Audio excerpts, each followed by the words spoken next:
आप सुबह उठते हैं, अपना फ़ोन उठाते हैं और इंस्टाग्राम को खोलते हैं। किसी ने यूरोप की ट्रिप डाली होती है, किसी ने अपनी नई कार की, किसी ने अपना परफेक्ट रिलेशनशिप जो है वो वाली फ़ोटो डाली होती है। और फिर बिना बोले अंदर से एक आवाज़ आती है कि मैं पीछे क्यों रह गया, मेरे पास ये सब क्यों नहीं है। बस यही जो अंदर की आवाज़ है, जो ये कह रही है कि मेरे पास ये सब नहीं है, इसी को पहचानना बहुत ज़रूरी है। अगर आप इसको नहीं पहचानेंगे तो आप हमेशा anxiety, fear, over thinking, comparison इनमें ही जीते रह जाएंगे। यही जो अंदर की आवाज है, पूरी की पूरी फिलॉसफी इसी अंदर की आवाज को समझाने के लिए डेडिकेटेड है। इतने बड़े बड़े ग्रंथ लिखे गए, मैं गौतम बुद्ध की बात करूं, मैं महावीर की बात करूं, मैं इवन भगवत गीता की बात करूं, केवल इसी अंदर की आवाज को समझाने के लिए ये पूरे के पूरे ग्रंथ लिखे गए हैं। लेकिन आम आदमी कहता है कि यही तो मैं हूं, ये मेरी आवाज ही तो है, ये कोई और थोड़ी है मेरे अंदर बैठा हुआ जो है। यही समझना बहुत जरूरी है। इसी को अहंकार कहते हैं, इसी को ईगो कहते हैं। अगर आप इस आवाज को पहचान जाएंगे तो जिंदगी जीना बहुत आसान हो जाएगा। और जब तक ये आवाज चलती रहेगी, आपके अंदर fear, anxiety, over thinking, comparison हमेशा बना रहेगा, हमेशा। इसलिए इस आवाज को पहचानना बहुत जरूरी है। मैं कोशिश कर रहा हूं आपको 2-3 हजार साल पहले ले जाने की, जहां पे उन्होंने इसी आवाज को पहचानने के लिए जितने भी ग्रंथ लिखे हैं उनके बारे में आज हम बात करते हैं। चलिए थोड़ा टाइम ट्रैवल करते हैं और बुद्ध के पास चलते हैं। उन्होंने क्या कहा इस आवाज के लिए। आप लोगों को बुद्ध की कहानी तो पता ही होगी कि वो खुद एक राजकुमार थे। लग्जरी, कंफर्ट, मतलब क्या नहीं था उनके पास। वही जो आप आज के टाइम पे सोचते हैं कि मेरे आसपास नौकर चाकर घूमे, मेरे पास हमेशा बड़ी गाड़ियां रहें, बड़ा घर हो, वो सब था उनके पास। लेकिन फिर भी उनके अंदर एक बेचैनी थी। अब वो बेचैनी की शुरुआत कहां से हुई? वो एक्चुअली अपने किसी सारथी को लेके रास्ते पे निकल गए किसी मेले के लिए। उन्होंने देखा बूढ़ा आदमी किसी की अर्थी जाते हुए, तो सारथी से पूछा क्या ये मेरे साथ भी होगा? उन्होंने कहा हाँ महाराज, आपके साथ भी होगा ये। तो वहीं से जो है वो ट्रांसफॉर्मेशन शुरू होता है। तो वहां से खुद को जानने की कहानी शुरू होती है। इस भीतर की आवाज को जानने की जो पूरी कहानी है, अगर हम थोड़ा ऑनेस्टली जवाब दें कि हम डर में, एंजाइटी में क्यों रहते हैं? क्योंकि हम फ्यूचर कंट्रोल करना चाहते हैं, हम आउटकम को कंट्रोल करना चाहते हैं, लोग क्या कहेंगे इसको कंट्रोल करना चाहते हैं। इंस्टाग्राम पे किसी की बेटर लाइफ दिखती है तो हमें भी ये चाहिए, यही आवाज आती है ना अंदर से। इसीलिए बुद्ध कहते हैं कि प्रॉब्लम वो चीज नहीं है, प्रॉब्लम है आपका उस पर जाके चिपक जाना। आप किसी रिलेशनशिप के अंदर हैं और आप अपनी पूरी की पूरी खुशी उस सामने वाले के बिहेवियर पे लटका देते हैं। बुद्ध इसी चीज को पहचानने के लिए आपको कह रहे हैं कि आप देखिए तो सही, अपने आप को ऑब्जर्व तो करिए, अपने थॉट प्रोसेस को जानिए तो सही। वो कह रहे हैं हम चीजों का यूज कर रहे हैं या चीजें हमारा यूज कर रही हैं। थोड़ा ध्यान दीजिए इस पे। अब हम चलते हैं श्री कृष्ण के पास। एक वॉरियर बैटलफील्ड में खड़ा है, कंफ्यूज्ड है, ओवरवेल्म्ड है, इमोशनली ब्रेक डाउन है। तो श्री कृष्ण ने भगवत गीता के अंदर जो पूरा का पूरा कर्म फल है उसके सिद्धांत को समझाने की कोशिश करी है कि कैसे इन इमोशनल ब्रेकडाउन, इन ओवरवेल्म कंफ्यूजन स्टेट से कैसे पार पा सकते हैं आप, कैसे अपने आप को इनसे डिटैच कर सकते हैं, और वो चीज आज के टाइम पे कैसे रेलेवेंट है। अगर मैं आज का स्टूडेंट लेके चलूं, उसको चाहिए परफेक्ट पैकेज, नहीं तो मैं फेलियर हूं। कोई अपना नया स्टार्टअप स्टार्ट कर रहा है, ये स्टार्टअप यूनिकॉर्न बनना चाहिए, नहीं तो मैं फेलियर हूं। तो कृष्ण इसमें समझा रहे हैं कि you need to have a focus on the process, not obsession with the result. आपको जो भी आप प्रोसेस कर रहे हैं उस पे फोकस करें, ना कि जो रिजल्ट आने वाला है उससे ऑब्सेस्ड रहें। अगर प्रोसेस पे फोकस रहेगा, रिजल्ट ऑटोमेटिकली आपके फेवर में रहेगा। और अगर आप रिजल्ट को कंट्रोल करने की कोशिश करेंगे तो रिटर्न में मिलेगी एंजाइटी, फियर। तो इसीलिए कर्म पर ध्यान दे, जो भी आप काम कर रहे हैं उस प्रोसेस पे ध्यान दे, रादर देन उसके आउटकम पे। ये पूरी भगवत गीता का सार है। इसीलिए खुद को ऑब्जर्व करना। पर आप कहते हैं कि मेरे अंदर तो विचार आते हैं अंदर से, फिर जिसे कहते हैं ना, एक डर का, ओवर थिंकिंग का। इसीलिए पूरा आत्मज्ञान का चैप्टर जो है वो बताया गया है इसके अंदर। इसी को ऑब्जर्व करना बहुत जरूरी है। अब आपको लेके चलता हूं मैं रोम। एक राजा था, मार्कस ऑरेलियस, दुनिया का सबसे पावरफुल आदमी। लेकिन रात को फिर भी बैठ के वो डायरी लिखता था। किसके बारे में? अपने डर के बारे में। उन्होंने एक बड़ी सुंदर लाइन लिखी, you have power over mind, not outside event. वो कहते हैं जिंदगी में केवल दो ही चीजें हैं, एक जो आपके कंट्रोल में है, एक जो आपके कंट्रोल में नहीं है। पर हम क्या करते हैं, जो चीज हमारे कंट्रोल में नहीं है हम उस पर ओवर थिंक करते हैं, और जो कंट्रोल में है उस पर काम ही नहीं करते। एग्जाम्पल के लिए, रिलेशनशिप इनसिक्योरिटी, कि सामने वाला आपके साथ लॉयल है या नहीं है। क्या आप कंट्रोल कर सकते हैं इस चीज को? और अगर आप कंट्रोल करते हैं तो आपने उसके रिएक्शन तो देखे ही होंगे। दूसरा एग्जाम्पल ले सकते हैं मार्केट क्रैश का। क्या मार्केट की इकोनॉमी आप कंट्रोल कर सकते हैं? तो इसलिए जितने भी आउटसाइड इवेंट है उससे बेटर है कि आप जो अपने इनसाइड इवेंट है ना उनको कंट्रोल करें। अब हम चलते हैं वेदांत के पास, अद्वैत वेदांत, आदि शंकराचार्य। दुनिया का सबसे गहरा सवाल, मैं कौन हूं? हु एम आई? आप कहेंगे मैं राहुल, रोहित, प्रियंका, यही तो मैं हूं। बेटा ये खाली तुम्हारा नाम है। एक्चुअल में असली आइडेंटिटी क्या है वो पहचानना बहुत जरूरी है। इसीलिए अद्वैत वेदांत बार बार कहता है कि तुम बॉडी नहीं हो, तुम मात्र एक कॉन्शियसनेस हो जो अपने थॉट प्रोसेस को ऑब्जर्व कर सकती है। जो आसपास जो भी चीजें हो रही हैं उनको ऑब्जर्व कर सकती है। That's it. अगर आप सिर्फ थॉट्स होते तो आप उनको ऑब्जर्व कैसे कर पाते? इसका मतलब आप एंजाइटी नहीं हो, आप फेलियर नहीं हो, आप ब्रेकअप नहीं हो। इसलिए अपनी पूरी जी जान लगा दें केवल इस चीज को समझने के लिए कि जो थॉट्स का प्रोसेस है उनको मैं ऑब्जर्व कैसे कर सकता हूं। जिंदगी के जितने भी एक्सपीरियंसेस होंगे, अगर आप उनमें अपने थॉट्स को ऑब्जर्व करना सीख गए, ये समय के साथ होगा तो आप अपनी जिंदगी को कंट्रोल कर सकते हैं, वो आपके अकॉर्डिंग चलेगी। इसी को कहते हैं फ्री विल, आपकी इच्छा। अगर इच्छा आपके अकॉर्डिंग नहीं चल रही तो वो फ्री विल का मतलब क्या है? आप कहते हैं ना कि आई एम द कंट्रोलर, जो भी डिसीजन ले रहा हूं मैं खुद ले रहा हूं। लेकिन जरा सोचिए, क्या ये जो डिसीजन है ये सोशल कंडीशनिंग के कारण तो नहीं है, या वाकई में आप इसको ले रहे हैं? बुद्ध ने कहा अटैचमेंट छोड़ दो, श्री कृष्ण ने कहा एक्शन करो बिना फियर के, बिना डर के। स्टोइक फिलोसफर कह रहे हैं कंट्रोल को समझो, और अद्वैत कह रहा है अपनी असली आइडेंटिटी को पहचानो। अलग कल्चर, अलग समय, लेकिन मैसेज एक ही है, आत्मज्ञान, सेल्फ रियलाइजेशन। जैसे हम किसी दूसरे को समझने की कोशिश करते हैं ना, वैसे ही अपने आप को समझने की कोशिश भी करें।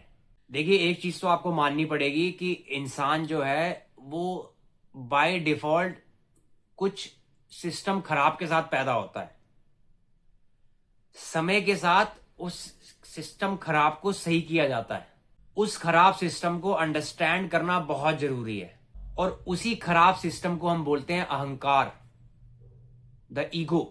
अगर समय के साथ इसको आपने अपने कंट्रोल में नहीं लिया, इसको ऑब्जर्व नहीं किया, रादर देन कंट्रोल से ज्यादा मैं वर्ड यूज करूंगा ऑब्जर्व, अगर इसको ऑब्जर्व नहीं किया तो ये आपकी पूरी जिंदगी जो है नचाता रहेगा आपको। इसको अगर मैं आसान भाषा में समझाऊं तो अपने अंदर जो है ना वो दो पार्टीशन कर लीजिए। एक उस अहंकार का जो आपको पूरी जिंदगी कंट्रोल करता है, एक वो जो इस चीजों को ऑब्जर्व करता है।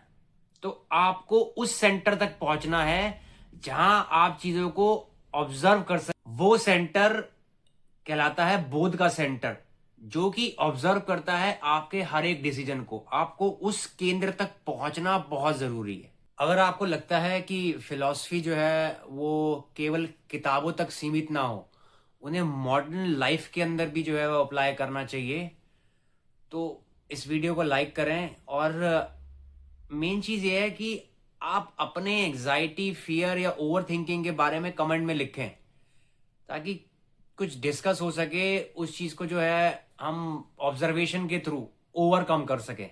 और अगर लगता है कुछ इन्फॉर्मेटिव आपको मिला है तो मेरे चैनल को सब्सक्राइब करें, क्योंकि मेरा काम है जो सही इन्फॉर्मेशन है वो आप तक पहुंचाना। आज दुनिया में हर कोई धर्म की बातें कर रहा है। कोई कहता है मेरा धर्म सही है, कोई कहता है तुम्हारा धर्म गलत है। लेकिन सबसे बड़ा सवाल यह है कि क्या लोग धर्म को फॉलो करते हैं या फिर धर्म के नाम पे कुछ और ही चल रहा है। आज इस वीडियो में हम समझेंगे कि सही धर्म क्या चीज़ है और फेक धर्म को कैसे पहचाने। और शायद इस वीडियो को देखने के बाद आपका जो धर्म का पर्सपेक्टिव है वो शायद बदल जाए। सबसे पहले समझते हैं कि धर्म का असली मतलब होता क्या है। इंडियन फिलॉसफी के अंदर धर्म का मतलब रिलीजन नहीं होता। वहां जो मतलब है, जो चीज किसी वस्तु की असली प्रकृति हो। कहने का मतलब है, पानी का धर्म क्या है? बहना। आग का धर्म क्या है? जलाना। सूरज का धर्म क्या है? रोशनी देना। वैसे ही इंसान का धर्म क्या है?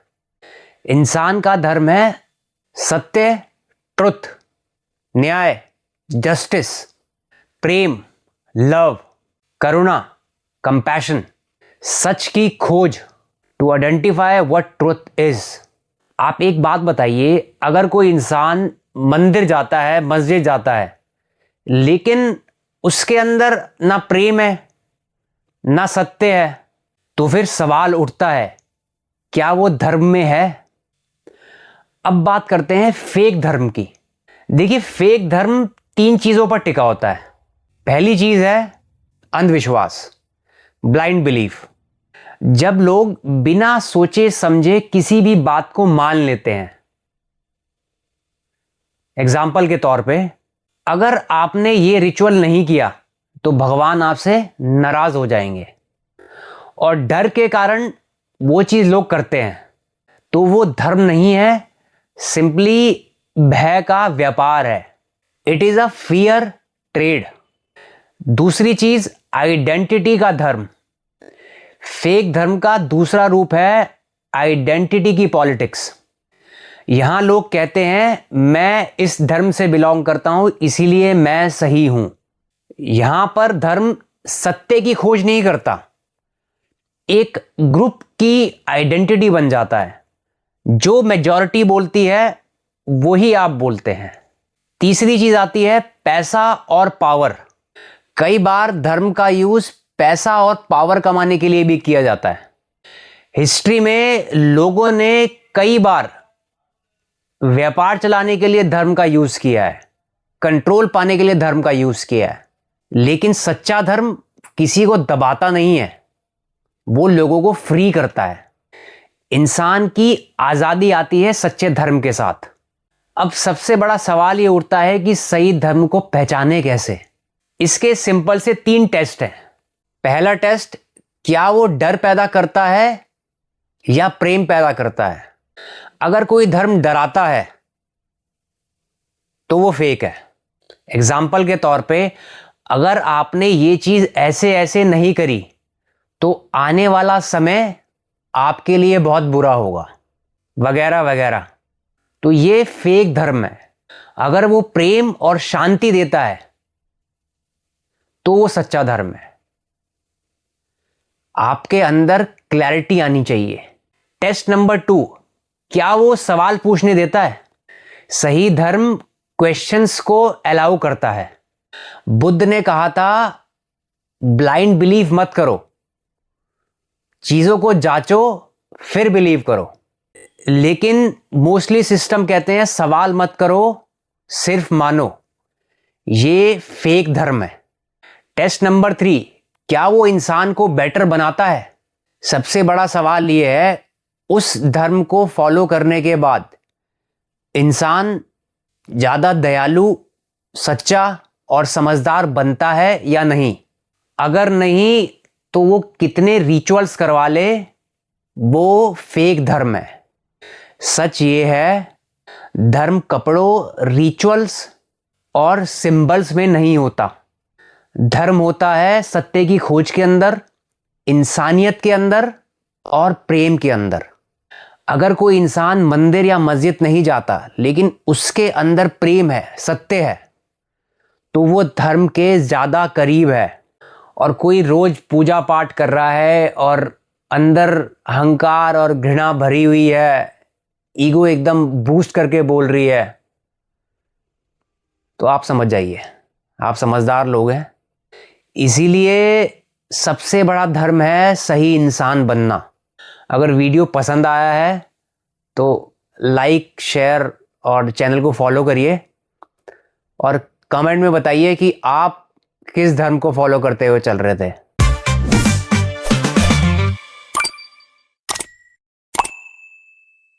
अभी रिसेंटली मेरे से किसी ने सवाल किया, बोला जब मैं रात को सो रहा होता हूँ बेड के ऊपर, तो दिमाग में बहुत अजीब से सवाल चलते रहते हैं। तो मैंने पूछा भाई क्या क्या सवाल है दिमाग? तो कहने लगा यार कुछ अजीब से सवाल हैं। कहने लगा मैं कौन हूँ, मेरा पर्पस क्या है यहाँ पे आने का, ये सब क्या हो रहा है, लाइफ क्यों है। तो कहने लगा बड़े अजीब से सवाल हैं। तो मैंने उसको बोला, मैंने कहा ये अजीब से सवाल नहीं है, ये बहुत नॉर्मल सवाल हैं, ये हर किसी के साथ होते हैं। आप पहले नहीं है इस सवाल को पूछने वाले, ये हर किसी की सच्चाई है। तो वो कहने लगा मेरे को कि इससे पार कैसे पाया जाए। मैंने कहा पार पाने का एक ही तरीका है, दर्शन को पढ़ो, फिलॉसफी को पढ़ना पड़ेगा, वही इनका सवाल का जवाब दे सकती है। और कोई बुक नहीं है या कुछ भी नहीं है ऐसा अवेलेबिलिटी जो इन क्वेश्चन का आंसर कर सके। तो कहने लगा कि अगर आप थोड़ा बहुत दर्शन को मेरे को समझा दें कि बेसिकली दर्शन है क्या चीज़, या जो इंडियन फिलॉसफी है वो इनके बारे में क्या कहती है, अगर आप इसके बारे में कुछ बता दें तो। मैंने कहा चलिए ठीक है, कोशिश करता हूँ तुम्हें समझाने की। मैंने कहा जो पहले के लोग थे ना, उनके पास भी यही क्वेश्चन थे। ऐसा नहीं है कि तुम्हारे को ये पहली बार कोई सवाल उठ रहे हैं या तुम अकेले हो इस चीज़ के अंदर। हजारों साल पहले उनके पास भी यही सेम क्वेश्चन थे। उन्होंने चिंतन कर करके इन चीज़ के आंसर को फाइंड आउट किया है और उनको लिखा है फिलॉसफी के अंदर। भारत यूं ही नहीं विश्व गुरु बन गया है, उसके पीछे का एक रीज़न है। और वो रीज़न क्या है? इन फिलॉसफीज के आंसर को फाइंड आउट कर पाना, इन क्वेश्चंस के आंसर को फाइंड आउट कर पाना। क्योंकि ये इतने गहरे क्वेश्चन हैं, इनका आंसर किसी, जिसे कहते हैं ना नॉर्मल टेक्स्ट बुक के अंदर, वो मिलता नहीं है। तो इसीलिए फिलॉसफी अपने आप में, जिसे कहते हैं ना, एक बहुत गहरा सब्जेक्ट है। तो उसको पढ़ना पड़ता है, तब जाके you will get into the point कि जहां पे ये चीजें समझ आनी शुरू होती हैं। अगर मैं पहले कॉन्सेप्ट की बात करूं जो कि है आत्मा, तो तुम्हारे दिमाग में जो पिक्चर बनी हुई है आत्मा की, वो क्या है कि आदमी मरता है और उसके अंदर से कुछ निकल के चला जाता है, उसको आत्मा कहते हैं। ये बिल्कुल रद्दी और गलत जवाब है। तो फिर वो बोला कि इसका सही जवाब क्या है। तो मैंने उसको आत्मा को समझाने के लिए आज के टाइम के एग्जाम्पल लिए। मैंने कहा सपोज तेरा इंस्टाग्राम प्रोफाइल है, उसके अंदर 600 फोटोज हैं और 1200 फॉलोवर है, बड़ी कूल सी बायो लिखी हुई है, जस्ट वाइबिंग, चिल, एंथुजियास्ट। मैंने उससे सवाल किया, मैंने कहा क्या तुम ये हो? उसने कहा नहीं, मैं ये तो नहीं हूं। तो मैंने कहा अगर ये कल को डिलीट हो गई तो क्या तुम भी डिलीट हो जाओगे? उसने कहा नहीं। प्रोफाइल डिलीट हो सकती है, बॉडी चेंज हो सकती है, कपड़े चेंज हो सकते हैं, बच्चा था तो अलग था, टीन हुआ तो अलग हुआ, बुढ़ापा आया तो अलग हो गया। तो मैंने कहा जो चीज नहीं बदलती वो है आत्मा। तुम्हारे अंदर एक ऐसा केंद्र होता है जो हर एक चीजों को ऑब्जर्व कर सकता है, उसे कहते हैं आत्मा। वो है द रियल कॉन्शियसनेस। अगर जो तुम सोच भी रहे हो ना, उस सोचने को भी आप ऑब्जर्व कर सकते हैं, उस केंद्र को कहते हैं आत्मा। जो आपके थॉट्स को आते जाते हुए देख रहा है आप ही के अंदर, उसे कहते हैं आत्मा। तभी गीता के अंदर कहा गया है, नैनम छिंदानी शास्त्रानी नैनम दहाती पावका। आत्मा वो है जिसको कोई काट नहीं सकता, जिसको कोई जला नहीं सकता। वो सेंटर जहां से हर एक चीज ऑब्जर्व की जा सकती है। फिर मैंने कहा दूसरा चीज आती है माया, द इल्यूजन। तो भारतीय दर्शन कहता है माया को लेके कि जो आपको दिख रहा है ना, ये इल्यूजन है। और आप घबरा जाते हो, तो कैसे बकवास बात कर रहा है, इल्यूजन कैसे है? सामने मेरे बाइसिकल है या मोटरसाइकिल है, ये इल्यूजन थोड़ी है। मैंने कहा कहने का मतलब ये नहीं है। मैंने कहा जो दिखता है वैसा नहीं होता। तो उसने कहा इसका मतलब? मैंने कहा एग्जाम्पल से समझते हैं। कभी कोई शो बिंज वॉच किया है? उसने कहा बिल्कुल किया है। मैंने कहा उसके अंदर जितने भी कैरेक्टर्स थे, वो कहीं ना कहीं जब आप उसके अंदर एक बार इंटेंस हो जाते हैं तो आपको रियल लगते हैं। विलन पे गुस्सा आता है, हीरो पे बड़ा एकदम इमोशनल हो जाते हैं, प्यार आता है। लेकिन जैसे ही उस मूवी का एंड होता है, उसके कैरेक्टर रोल होते हैं लास्ट में, तो लगता है कि यार ये तो रियल नहीं था। यही है माया। यही तुम्हारे को सामने प्रेडिक्ट जो हो रहा है, जो सामने दिख रहा है, तुम्हें सब कुछ वो रियल दिख रहा है, बट इन रियलिटी सब इल्यूजन है। इसी बात को आदि शंकराचार्य ने बड़े अच्छे से डिफाइन किया, ब्रह्म सत्यम जगत मिथ्या। सिर्फ एक ही अल्टीमेट रियलिटी है ब्रह्म, बाकी सब इल्यूजन है। तो उसने कहा कि ये ब्रह्म क्या है? मैंने कहा कि तुम और यूनिवर्स एक फ्लो की तरह हो। जैसे एक नदी बहती है, वैसे ही इस यूनिवर्स के अंदर तुम बह रहे हो। अगर अपनी आइडेंटिटी को किसी भी चीज से अटैच करोगे तो फंसोगे, तब आ जाएगा इल्यूजन। इसलिए शंकराचार्य ने कहा कि ये जो रियलिटी है ये तुम्हारा परसेप्शन है। मेरा माइंड कुछ और इमेजिन करता है, तुम्हारा माइंड कुछ और इमेजिन करता है, किसी तीसरे का माइंड कुछ और इमेजिन करता है एक ही ऑब्जेक्ट को लेके। तो इतने सारे परसेप्शन बनना एक चीज को लेके, इसी को माया कहते हैं। क्योंकि ऑब्जेक्ट तो एक ही है, वो रियल है, लेकिन तुम्हारा परसेप्शन उस चीज को लेके वो इल्यूजन है। तुम्हारी रील फेमस हुई, तुम बड़े खुश हो गए। तुम्हारी रील फेमस नहीं हुई, तुम डिप्रेस हो गए। अगर तुम्हारी रील फेमस हुई या नहीं हुई, उससे कोई फर्क नहीं पड़ रहा। आप बस अपना एफर्ट कर रहे हैं, मतलब इस यूनिवर्स के अंदर बह रहे हैं। तो दैट्स इट। कोई अटैचमेंट नहीं, कोई लिंकिंग नहीं। तो असली खुशी उससे नहीं मिलती जो चीज बाहर है, उससे मिलती है जो अंदर है। तो इसलिए अपने अंदर को समझना बहुत इंपॉर्टेंट है। बाहर चीजें अपने आप सेटल डाउन हो जाएंगी। मैंने कहा तीसरी जो आती है वो है कर्मा, आपके कर्म। और इसको लेके लोग बहुत बेचैन रहते हैं।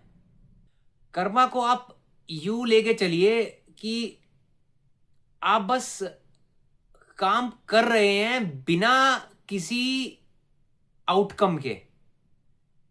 कह रही ये कैसी बकवास कर रहे हो यार, मतलब मैं अगर एफर्ट डाल रहा हूं, मुझे उसका रिएक्शन मिलना चाहिए। सपोज मैं किसी के यहाँ जॉब कर रहा हूं तो ऑटोमेटिकली मुझे सैलरी मिलनी चाहिए। मैंने कहा ये बात बिल्कुल सही है, लेकिन इसमें जो मेन मुद्दा है पकड़ने का, उस काम के साथ खुद की आइडेंटिटी को लिंक कर देना, वो गलत है। उस लिंकिंग से ही आपको दुख मिलता है, उसी से आपको एंजाइटी आती है, उसी से आपके ऊपर प्रेशर क्रिएट होता है। यही बात श्री कृष्ण भगवत गीता के अंदर अर्जुन को कह रहे हैं। वो कह रहे हैं सामने मेरे अपने हैं। अर्जुन कह रहा है सामने मेरे अपने हैं, मैं इनको कैसे मार दूं? भगवत गीता में एक श्लोक आता है, कर्मण्य वादिका कर सत्य मां फलेषु कदाचना। अर्थात तेरा हक है उस काम को करने में, forget about the result. Result को छोड़ दो। कहने का सेंस है एग्जाम दो फुल मेहनत के साथ, उसका रिजल्ट क्या आएगा उस पे फोकस मत करो। कहने का सेंस है कि अगर आपने मेहनत करी है तो पास अपने आप हो जाएंगे। अगर आप वही कि यार भगवान पास करवा दे, तो फिर तो बेटा फेल ही होना है, ये तो लिखा हुआ है। फिर आप उम्मीद करें कि मैं पास नहीं हुआ और उस चीज़ के ऊपर इमोशनल हो या एंजाइटी आए या प्रेशर आए, तो फिर तो चीज़ें समझने की है ना। यहाँ तो अपना पार्ट प्ले करो, बाकी यूनिवर्स खुद ही संभाल लेगा। अगली चीज आती है पुनर्जन्म। इसको लेके बहुत कहानियां बनी हुई हैं कि मेरे पिछले जन्म के कर्म ऐसे थे तो मुझे ये सब मिल रहा है। बहुत ही गलत, बहुत ही गलत डिफाइन हो रखा है ये। पुनर्जन्म केवल एक चीज का होता है, वो है आपके अहंकार का, मैं की वृत्ति का। समझाने वालों ने इस चीज को समझाया है पुनर्जन्म को लेके। आप, मैं, आपका दोस्त, कोई भी अलग नहीं है, वो सब सारे के सारे सेम है। सबके अंदर मैं की वृत्ति है और इसी को पुनर्जन्म कहते हैं। मैं की वृत्ति का दोबारा से जन्मना। कोई भी बच्चा पैदा होता है वो बाय डिफॉल्ट इस मैं की वृत्ति के साथ पैदा होता है। खैर ये मैं की वृत्ति समय के साथ बढ़ती है, बचपन में तो नहीं होता। क्योंकि अगर आप इस चीज़ को ऑब्जर्व करें कि अगर आप बच्चे को किसी शीशे के सामने लेके जाएं तो वो खुद को देखता नहीं है।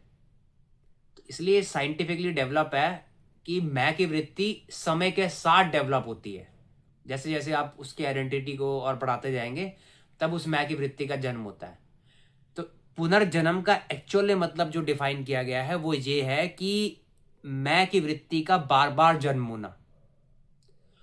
और आप समझ के बैठे हो कि मेरे पुराने कर्म है, मेरा पुनर्जन्म जो पिछले साल में सॉरी पिछले जन्म में जो मैं था उसको लेके रेलेवेंसी है। ऐसा कुछ नहीं है। इसीलिए कहा जाता है पुनर्जन्म तुम्हारा नहीं होता, अहंकार का होता है। ईगो, मैं, इसका होता है पुनर्जन्म।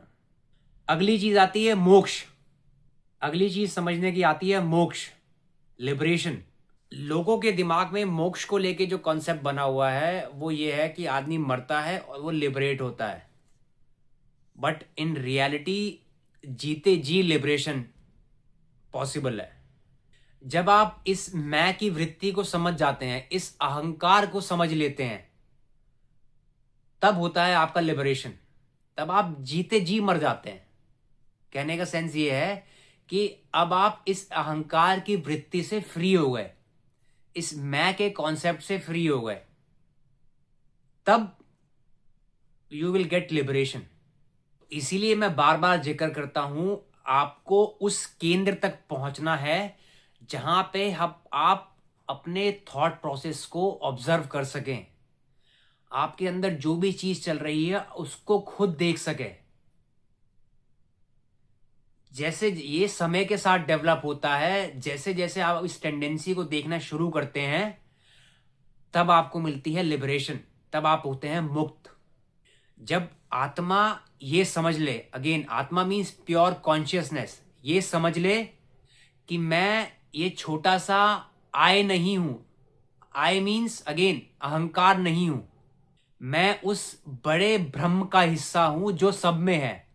मीन्स दैट प्योर कॉन्शियसनेस जो हर एक के अंदर अवेलेबल है, जो अपने थॉट प्रोसेस को खुद ऑब्जर्व कर सकती है, मैं उसका पार्ट हूं। तब आता है नो मोर लूप, नो मोर रीबर्थ, परमानेंट पीस। तब आपको मिलती है जाके मुक्ति, तब आता है मोक्ष, लिबरेशन। तो इसलिए हमारी एंशिएंट विजडम के अंदर या ओल्ड बुक्स के अंदर कुछ सूत्र लिखे गए हैं, जैसे अहम ब्रह्मास्मि, तत्वमसि।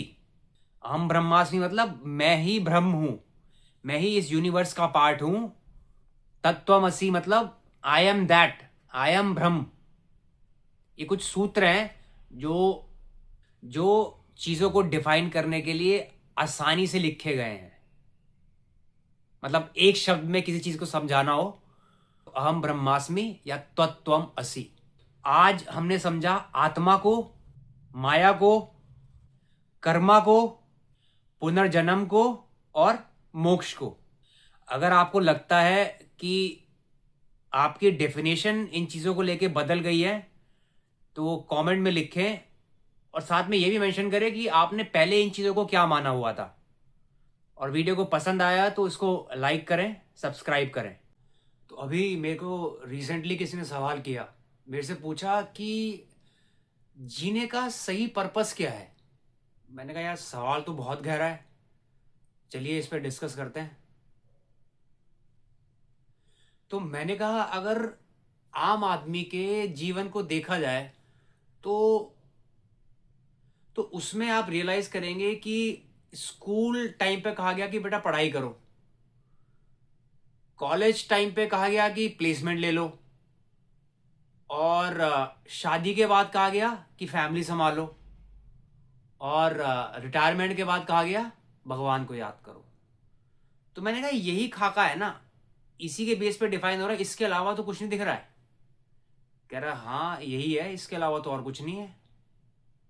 फिर मैंने उससे सवाल किया, मैंने कहा इसके अलावा कोई और पर्पस दिख रहा है?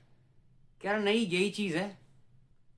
तो मैंने कहा एक काम करते हैं, हम 3 डिफ्रेंशिएशन करते हैं इसके अंदर। पहला, एक आम आदमी जो अपने जीने के पर्पस को लेकर चल रहा है, एक अमीर आदमी जो पहले गरीब था अब अमीर बन गया है, उसका पर्पस क्या है, और एक हमारा है इनर विजडम जो वेदांत है या भगवत गीता है वो डिफाइन कर रही है। इस वीडियो के एंड में मैं आपको बताऊंगा कि लाइफ का असली पर्पस क्या है। मैंने कहा कि एक काम करना, रैंडमली किसी भी 100 लोगों से पूछ लेना कि उनके जीने का पर्पस क्या है। तो उसमें से मैक्सिमम जो लोग होंगे उनका यही कहना होगा एक अच्छी जॉब हो, पैसा हो, घर हो, गाड़ी हो, फैमिली हो, रिस्पेक्ट हो, सिक्योरिटी हो और बच्चों का फ्यूचर हो। तो उसने मेरे से कहा कि क्या ये सब गलत है? मैंने कहा नहीं बिल्कुल गलत नहीं है, बट मैंने कहा ये सब एक्सटर्नल कंडीशन है। इसको मैं आगे बताऊंगा कि एग्जैक्टली एक्सटर्नल कंडीशन का मतलब क्या है। फिर मैंने उससे सवाल किया, मैंने कहा अगर ये सब है उसके पास, लेकिन उसके अंदर फिर भी डर है, फिर भी एक इनसिक्योरिटी है इसको खोने का, तो मैंने कहा बात हजम नहीं हो रही कि ये सब होने के बाद भी वो अंदर से बहुत डरा हुआ है, अंदर से एकदम खाली है। मैंने कहा ये सब होने के बाद भी उसके अंदर डर बहुत है, इंस्टेबिलिटी बहुत है। तो मैंने कहा अगर हम आम साइकोलॉजी देखें तो उसमें यही आता है, फ्यूचर का डर, लोग क्या कहेंगे उसका डर, फेल होने का डर। तो इसीलिए वो अपनी जिंदगी हमेशा एक सर्वाइवल मोड में जीता है, उसको सर्वाइव करना है। वो अपना पर्पस कॉन्शियसली डिफाइन नहीं करता, वो बस फ्लो में चल रहा होता है, जैसा सोसाइटी हमारे को बता रही होती है उसी फ्लो में चल रहा होता है। तो यही मेरा सवाल था, उसके अचीवमेंट के बाद भी फिर भी एम्प्टीनेस है। वो वीकेंड का वेट करता है, रिटायरमेंट का वेट करता है, वो छटपटाहट जिसे कहते हैं ना वो खत्म ही नहीं हो रही है, वो और बढ़ती जा रही है समय के साथ। और एक तरफ दूसरे लोग हैं जो पहले गरीब थे अब वो अमीर हो गए हैं, अब उनके पास पैसा बहुत आ गया है, सब कुछ है, मतलब जो दुनिया के रिचेस्ट पीपल हैं उनके अंदर उनकी काउंटिंग हो रही है। अब उनका पर्पस देखिए वो क्या चाह रहे हैं। अब उनके लिए जो लाइफ का पर्पस है तो उनके लिए जो है वो है large scale impact, long term legacy, innovation और सिस्टम के अंदर चेंज। ये उनका पर्पस डिफाइन हो रहा है। वो कह रहे हैं कि मैं इस दुनिया के अंदर क्या बदलाव लेके आ सकता हूं और मेरे बाद क्या रह जाएगा। ये जनरली उनकी माइंड टेंडेंसी है। लेकिन इसमें एक बात नोटिस करने वाली है कि वो भी एक्सटर्नल कंडीशन पे ध्यान दे रहे हैं, मतलब जो बाहर की दुनिया है उसको चेंज करने की कोशिश कर रहे हैं। तो कहीं ना कहीं वो एम्प्टीनेस, वो इनसिक्योरिटी उनके साथ भी है। अब यहीं पर आते हैं वो तीसरे लोग जिसे हम फिलोसफर कह रहे हैं, जो अपना दृष्टिकोण जो है बाहर की बजाय अंदर लेके जा रहे हैं। उनका फोकस हमेशा रहता है कि अगर आप अपने अंदर शांत हो गए ना, तो बाहर ऑटोमेटिकली आप जो भी करेंगे वो बेस्ट ही होगा। इसीलिए अगर आप उपनिषद पढ़ें, भगवत गीता को पढ़ें, तो उनका जो क्रक्स है लाइफ को समझाने का, लाइफ का पर्पस कुछ बनना नहीं है, कुछ पाना भी नहीं है, सिर्फ खुद को जानना है। मतलब यहां पे आके चीजें खत्म नहीं हो जाती, यहां से चीजों की शुरुआत होती है कि एक बार आप खुद को जानिए, उसके बाद आप एक्सटर्नल वर्ल्ड में जाइए। तो इसीलिए अगर आपने कुछ सूत्र सुने होंगे, अहम ब्रह्मास्मि, तत्वमसि, ये सब वही कह रहे हैं कि तुम कॉन्शियसनेस हो, you are the ultimate reality. इसीलिए भगवत गीता में श्री कृष्ण कह रहे हैं कि तुम शरीर नहीं हो, तुम एक आत्मा हो। अब यहां पे लोगों की जो समझने की टेंडेंसी है वो बहुत गलत है। अब उनके लिए आत्मा एक बहुत ही अलग कॉन्सेप्ट बना हुआ है। आत्मा means pure consciousness, that's it. हम अपनी आइडेंटिटी को गलत जगह रख के चल रहे हैं, जॉब के अंदर, पैसे के अंदर, लोगों के ओपिनियन के अंदर। भगवत गीता में एक बहुत ही, जिसे कहते हैं ना, पॉपुलर वो चलता है कि कर्म करो, फल की चिंता मत करो। बहुत ही गलत लिया हुआ है इसको, बहुत गलत डेफिनेशन बना रखी है। उसका जो रियल मीनिंग है, कर्म करो लेकिन अपनी आइडेंटिटी को उस कर्म के साथ मत जोड़ो। मैं एक कंपैरिजन चार्ट दिखा रहा हूं आपको, एक आम जिंदगी का, एक सक्सेसफुल लोगों का, और एक वेदांत का।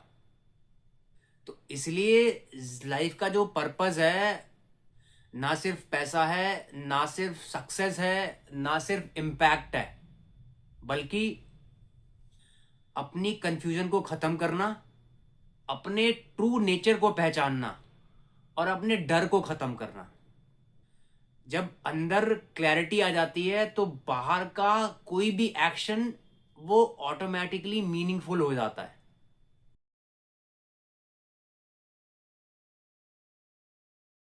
अभी रिसेंटली मेरे से किसी ने सवाल किया, उसने मेरे से पूछा कि सर ये इनर विजडम और आपका जो क्लाइमेट चेंज है, ये आपस में कैसे कनेक्टेड है। मैंने कहा सवाल तो बहुत अच्छा है, चलिए देखते हैं इसको कैसे आपस में कनेक्ट करते हैं। मैंने कहा अगर एक चीज नोटिस करी हो, कभी दिसंबर में गर्मी बढ़ जाती है, कभी जनवरी में एकदम ही ठंड हो जाती है, और बारिश के टाइम पे अनयूजुअल बारिश, मतलब इतनी जबरदस्त बारिश, रिकॉर्ड तोड़ बारिश।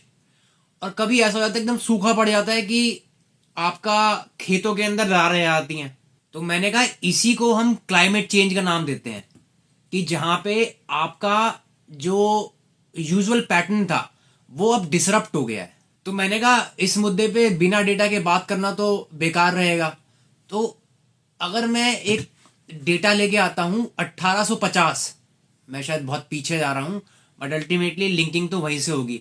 1850 से लेके आज 2026 चल रहा है, इसके अंदर हमारी अर्थ का जो टेम्परेचर है वो 1 डिग्री तक बढ़ चुका है। आप कहेंगे साहब 1 डिग्री, 1 डिग्री क्या होता है। आप एक बार खुद नोटिस करिए, जब आपका जो बॉडी का नॉर्मल टेम्परेचर है वो 98 डिग्री फ़ारेनहाइट के आसपास रहता है, जैसे ही वो 99 समथिंग पहुंचता है आप कहते हैं बुखार हो गया। तो यही कंडीशन अर्थ की है कि भाई इस टाइम अर्थ को बुखार हो रखा है, और आपको ये यूजुअल लग रहा है। पिछले 8 सालों में सबसे गर्म, जिसे कहते हैं ना, वो आपके कुछ महीने रहे हैं। आपको अगर याद आ रहा हो, पिछली जून जुलाई की बात है, कुछ आई थिंक 20-25 दिन ऐसे रहे होंगे जहां पे एक्सट्रीम वेदर हो रखा है, टेम्परेचर 48 डिग्री 49 डिग्री तक पहुंच जा रहा है। और अगर हम राजस्थान की बात करें, वहां पे टेम्परेचर तो 50 डिग्री क्रॉस कर रहा है। देखिए एक चीज हमारे को समझना बहुत जरूरी होगा, जो हमारी बॉडी है ना, वो एक स्पेसिफिक टेम्परेचर को झेलने के लिए बनी हुई है। एक स्पेसिफिक टेम्परेचर, जैसे ही ये टेम्परेचर आपका 58 डिग्री 60 डिग्री क्रॉस करेगा ना, ये बॉडी गई, खत्म, टाटा बाय बाय। और ये बात तो मैं ऑन कैमरा कह रहा हूं कि आने वाला टाइम जो अभी नेक्स्ट जून जुलाई आएगा, उसके अंदर आप देखिएगा ये जो पहले 20-25 दिन थे ना, ये अब महीना क्रॉस कर जाएंगे। ये ड्यूरेशन जो है आपकी 30 दिन 35 दिन हो जाएगी। ये पैटर्न जो है अब बहुत जल्दी चेंज कर रहा है। पिछले साल 2025 की बात करें तो एक साल के अंदर 365 दिन होते हैं, उसके अंदर 250 प्लस दिन जो है एक्सट्रीम वेदर इवेंट हुए हैं। क्योंकि साहब आप तो एक शहर के अंदर रहते हैं, एक सिटी के अंदर रहते हैं, वहां आपको लगता है कि हाँ यहाँ तो नॉर्मल है, लेकिन ओवरऑल इंडिया की बात कर रहा हूं, और ये मैं नहीं कह रहा हूं, ये डेटा कह रहा है। आप इसको पढ़िए, आप खुद देखिए इस चीज को। 250 प्लस दिन एक्सट्रीम वेदर इवेंट हुए हैं, एक्सट्रीम वेदर इवेंट। साइक्लोन की इंटेंसिटी बहुत बढ़ गई है, फ्लड आना, क्लाउड बस्ट होना, ये बहुत ही कॉमन हो गया है। एग्जाम्पल आपको पिछले साल देखे गए होंगे, केरला के अंदर फ्लड आया था, उत्तराखंड के अंदर क्लाउड बस्ट का सीन है, बे ऑफ बंगाल में साइक्लोन का बढ़ना, वो एक एग्जाम्पल है उसका, सेंट्रल इंडिया में सूखा पड़ने की कंडीशन। और सबसे डेंजरस बात क्या है, ये सब जो इवेंट्स है ये आपस में इंटरलिंक्ड है। इंटरलिंक्ड कैसे है? एक तरफ तो हमारा एक्सेसिव रेनफॉल होगा और एक तरफ बिल्कुल सूखा पड़ जाएगा। अभी आपने शिमला के अंदर देखा होगा पानी की कमी, एक जगह क्रॉप जो है, फसल जो है वो आपकी डिस्ट्रॉय हो रही है, और एक जगह हीट वेव के कारण लोग जो है हॉस्पिटलाइज हो रहे हैं। क्लाइमेट चेंज केवल एनवायरमेंटल का इशू नहीं है, ये इकोनॉमी का भी इशू है, फूड सिक्योरिटी का भी इशू है, और हेल्थ का भी इशू है। पर आप लोग कहेंगे सर नॉर्मल तो है, जनवरी आता है, दिसंबर आता है तो ठंड आ जाती है, चीजें नॉर्मल हो जाती हैं। अभी धीरे धीरे फिर बसंत ऋतु आएगी, वो क्लाइमेट, तो अभी आप पूछेंगे सर अभी तो ठंड पड़ रही है और क्लाइमेट चेंज तो मुझे कुछ दिख नहीं रहा, नॉर्मल चल रहा है सब कुछ। तो ये सबसे बड़ी कंफ्यूजन है। क्लाइमेट चेंज का मतलब केवल ये नहीं है कि गर्मी बढ़ रही है, इकोलॉजिकल सिस्टम के अंदर इम्बैलेंस आ रहा है, सिस्टम के अंदर इम्बैलेंस आ रहा है। इम्बैलेंस कहने का मतलब ये है कि आपके वेदर पैटर्न जो है वो डिस्टर्ब हो रहे हैं। इसके अंदर जो की पॉइंट्स हैं कि ओवरऑल जो आपका ठंड का ड्यूरेशन रहता है ना, वो कम हो रहा है। कोल्ड डेज की जो फ्रीक्वेंसी है वो आप कम देख रहे हैं। अगर मैं इन्हीं सर्दी की बात करूं तो इसी के अंदर हमारे को अनयूजुअल डेंस फॉग ड्यूरेशन भी दिखी है, कि हमारा जो कोहरे का टाइम है वो चेंज हो गया है, शिफ्ट हो गया है और एक्सट्रीम हो रहा है। और आपने ये पैटर्न भी देखा होगा कि कभी सर्दियों के अंदर ठंड एकदम बढ़ जा रही है, कभी एकदम से गर्मी आ जा रही है, मतलब एक्सट्रीम शिफ्ट हो रहा है वेदर पैटर्न के अंदर। और आपको अगर सच्चाई बताऊं तो आजकल आप देख रहे होंगे हार्ट अटैक के केसेस बहुत बढ़ते जा रहे हैं। आई एम टेलिंग यू, ये चीज लिंक है क्लाइमेट चेंज से। पता नहीं आप इस बात को समझ पा रहे हैं या नहीं पा रहे हैं, लेकिन ये बात लिंक है क्लाइमेट चेंज से। और इसका हमारे मेंटल स्ट्रेस पे बहुत ज्यादा इफेक्ट पड़ रहा है। आप शायद इस बात को नोटिस ही नहीं कर पा रहे होंगे, आप कह रहे होंगे मैं तो रोजमर्रा की जिंदगी में फंसा हुआ हूं, उस चक्कर में दिमाग का स्ट्रेस बढ़ रहा है, लेकिन ये एक एडिशनल फैक्टर है उसके अंदर। क्योंकि साहब हम बने तो इसी मिट्टी से ही हैं। जब भी इसका पैटर्न अनस्टेबल रहेगा, हमारी जिंदगी भी अनस्टेबल रहेगी, अनप्रिडिक्टेबल रहेगी। पता नहीं आप लोग इस बात को कितना लिंक कर पा रहे हैं, but this is the reality. अब ये चीज इनर विजडम से कैसे लिंक होती है? देखिए, जो भीतर का अहंकार बैठा है, जो मैं बैठा है, उसको इसमें हमारे को एक चीज समझनी पड़ेगी कि जो आप जब भी पैदा होते हैं, एक बाय डिफॉल्ट सिस्टम खराब के साथ पैदा होते हैं, और वो सिस्टम खराब का है मैं का भाव, अहंकार का भाव, जो हमेशा कहता है कि चीजों को कंज्यूम करूंगा तो शायद मैं अंदर से सेटिस्फाई हो जाऊंगा। और उसी सेटिस्फैक्शन के चक्कर में हम, जिसे कहते हैं ना, चीजों को ट्राई करते रहते हैं कंज्यूम करने के लिए।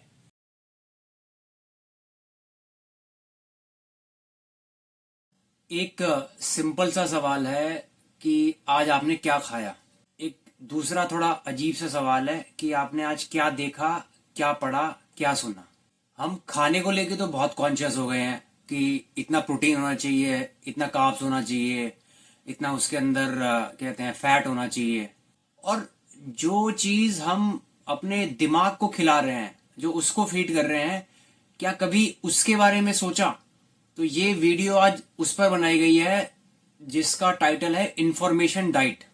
इंफॉर्मेशन डाइट का सिंपल सा मीनिंग है कि आप अपने माइंड को क्या फीड कर रहे हैं। इसमें सिंपली आता है कि आप किन लोगों को सुन रहे हैं, आप क्या कंटेंट कंज्यूम कर रहे हैं, कौन सी रील्स, शॉर्ट्स और वीडियोस को देख रहे हैं। एक सिंपल सा ट्रुथ है, जो खाना बॉडी को बनाता है वही इंफॉर्मेशन आपके माइंड को बनाती है। आज के टाइम पे इतनी इंफॉर्मेशन अवेलेबल है जो कि आज से पहले कभी अवेलेबल थी ही नहीं। हर मिनट आपको न्यूज अपडेट मिलते हैं, हर मिनट किसी का ओपिनियन मिल जाता है आपको, हर वक्त कोई ना कोई वीडियो आता है जो आपको जिंदगी की सच्चाई बताता है। पर असली सवाल तो यही है, जो चीज अवेलेबल है क्या वो आपके लिए सही है या नहीं है, ये तय तो आपको करना है। तो इसलिए विजडम कहती है कि हर जानकारी आपके लिए सही नहीं है और हर इंफॉर्मेशन आपको फ्री नहीं करती। अब ये देखिए कि गलत इंफॉर्मेशन आपके दिमाग पे क्या इंपैक्ट डालती है। आपको डर में रखती है, आपको गुस्से और जजमेंट के अंदर रखती है, आपको हमेशा किसी एक साइड को शिफ्ट होने के लिए कहती है। क्योंकि आज के टाइम पे हर एक चीज ब्लैक एंड व्हाइट है, या तो सही है या गलत है, उनके बीच में कुछ नहीं है। आपके माइंड को शांत नहीं रहने देती। इसीलिए ये इंफॉर्मेशन मेंटल नॉइज है, सही जानकारी नहीं। एक दूसरी साइड देखिए, जो सही इंफॉर्मेशन है वो क्या करती है। सही इंफॉर्मेशन आपको अवेयर बनाती है, एंशियस नहीं। आपको समझ देती है, रिएक्शन नहीं। आपके अंदर क्लैरिटी लेके आती है, प्लस आपको शांत करती है। This is right information. जो चीज आपको और उलझा दे वो सच तो हो सकती है बट आपके लिए उपयोगी नहीं है। हमारी जनरल रिएक्शन यही रहती है कि मेरे को सारी जानकारी होनी चाहिए। बिल्कुल होनी चाहिए, मैं मना थोड़ी कर रहा हूं उस चीज के लिए, बट वो जानकारी नहीं जो आपको अंदर से और डरा दे। आपको वो पता होना चाहिए जो आपको अंदर से फ्री करे, आपके डर को, आपकी एंजाइटी को खत्म करे। इनर विजडम का एक सिंपल सा असूल है, इंफॉर्मेशन को कंट्रोल करो वरना ये आपको कंट्रोल करेगी। देखिए, मैं अपनी वीडियोस के अंदर इनर फ्रीडम की बात करता हूं। इनर फ्रीडम का और इंफॉर्मेशन डाइट का बहुत गहरा कनेक्शन है। मैं बार बार उसी चीज को प्रेशराइज करता हूं कि इनर फ्रीडम चाहिए, आपको चाहिए। जब तक आप अंदर से रेस्टलेस रहोगे, जब तक आप बाहर वैलिडेशन को ढूंढते रहोगे, आपके अंदर डर, डिजायर रहेगी, तब तक करेक्ट इंफॉर्मेशन को चूज करना बहुत मुश्किल रहेगा, बहुत ही मुश्किल रहेगा। आप देख ही रहे होंगे, अगर आप डर में हो तो आपको फियर बेस्ड कंटेंट बहुत पसंद आता है। अगर आप गुस्से में हो तो आपको हेट बेस्ड कंटेंट जो है वो बहुत पसंद आएगा। अगर आप इनसिक्योरिटी में हो तो आपको कंपैरिजन कंटेंट बहुत पसंद आएगा। इसलिए विजडम कह रही है कि आप पहले अपने अंदर शांति लेके आइए, तभी आप सही इंफॉर्मेशन को जो है जांच पाएंगे। इंफॉर्मेशन को कंज्यूम करने वाले तो आप ही हैं। अगर आप अंदर से फ्री नहीं है तो बाहर चाहे कितनी अच्छी इंफॉर्मेशन अवेलेबल हो, वो आपको हमेशा बोझ ही लगेगी।